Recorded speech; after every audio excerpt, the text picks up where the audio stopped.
Welcome back to the channel. In today's video, I'll be showing part 1 of 3 parts for creating accountability mechanisms in Notion databases. In this one, I'll be showing you how you can create timestamps for when you start and complete a task, and then have a set of formulas that we can use to calculate the total time someone might take to complete a task, and then to visualize it in terms of average completion times in terms of hours on a weekly cadence. You can also filter this by me and by tasks that are complete, so we have a accurate and transparent way of measuring average completion time for tasks. Let's dive right into it.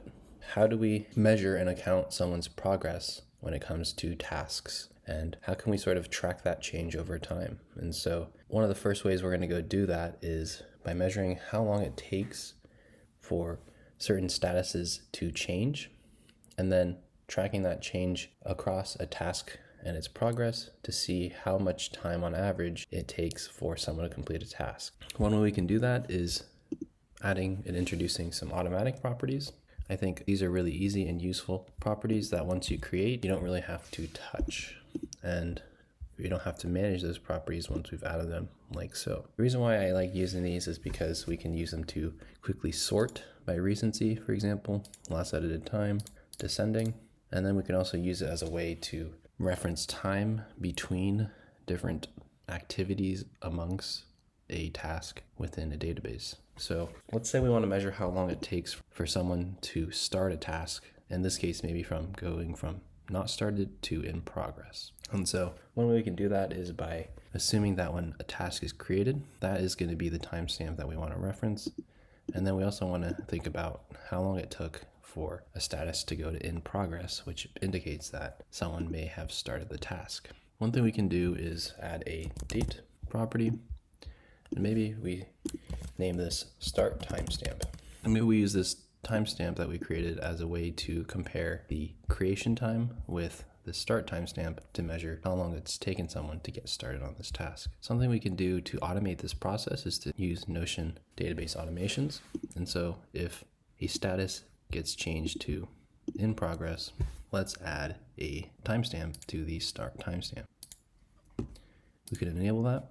And so we can change not started to in progress, for example, and then we can create that timestamp for when that actually started. And so now we have that sort of simple automation created. We can take the difference in time between these two to measure how long it took for someone to start. Again, we're going to go to our formulas, and we can create a very simple formula to measure how long it took someone to get started. We can just do date between. We can do start timestamp, comma, creation time, comma. Now let's do hours. And in this case, it's 0 hours because it's less than an hour. We'll just change this to minutes. You can change this to whatever you want. In our case, I just did minutes. And maybe we want to measure in terms of hours, so we can divide it by 60. But now we have this long number that we have to look at. What we can actually do now is go to edit property.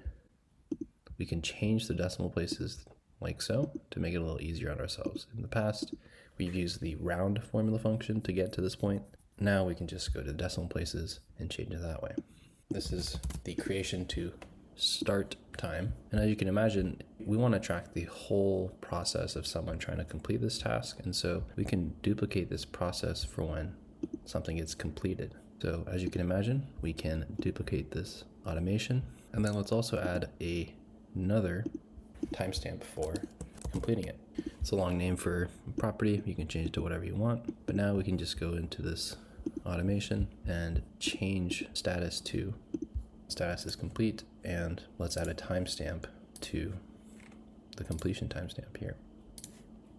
So now if we change this to done, we can add a completion timestamp that gets automatically populated based on that automation we created. As you can imagine, we can also do the same thing between start to completion, duplicate that formula that we just wrote, and instead of using the start timestamp, we want to do the completion timestamp, and then we want the start timestamp. And so that's going to allow us to track how long it's taken us to take it from in progress for a task to completion in a task. And as you can imagine, we might want to take the total time it took for someone to take a task from not started to complete.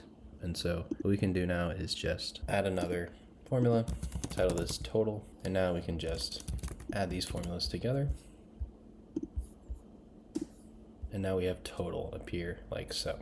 Now we know that this task took a total of 0.72 hours, and that's pretty nice to see. Now, the way we can go a step further now is to visualize this progress. So we can go to charts, and maybe in our case, we want to show average completion time over perhaps a series of time, because all of these are around dates. And so we want to show the completion timestamp maybe by week, and then we can also show the total average time for how long it took for a task to be completed. So we can go to average, and now we have a way in which we can measure average completion time based on the completion time for a week, and we have a really easy way to aggregate that within a chart view. And now we can click on the data like so and look at it that way. I think some maybe filters that we might want to add is making sure that the status is marked as done. So we only filter out tasks that are marked as complete. And then eventually, if you wanted to sort of track by person who owns the task, you could do owner is me. Notice how there's no data now because the owner of this is not me. Now I can go to the chart and visualize it this way as well. So this is a really easy way in which we can create that accountability for completion time around a task in any Notion database. And this is one way we can create that accountability.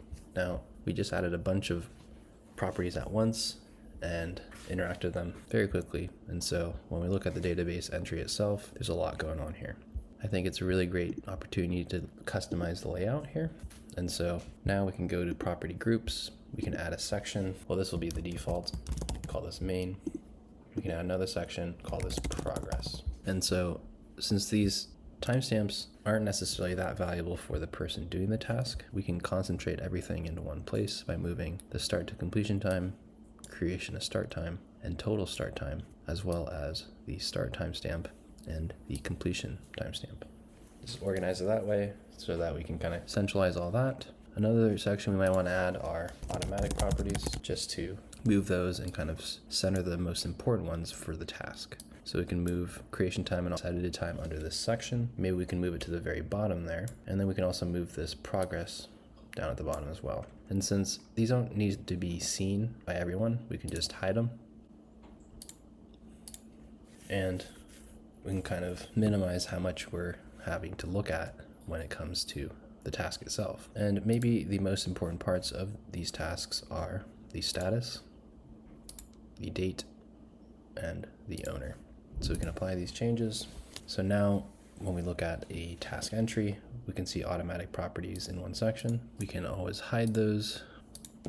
And so this basically behaves like a normal task database, but now we have everything sort of concentrated in terms of an accountability mechanism and in a way so that not everyone has to see these calculations and these timestamps that we've basically automated through Notion automations. This is a very easy way to do that, and I just wanted to show this in case it might be valuable to other people. This is something that I've shared with certain clients who wanted a way to sort of figure out and track how people are doing in terms of task completion. Let me know if you found this valuable. In the next video, in part 2, I'll be sharing how we can calculate idle time and the statuses that we can create to accommodate tasks that have not been edited for a certain increment of time. I'll see you in the next one.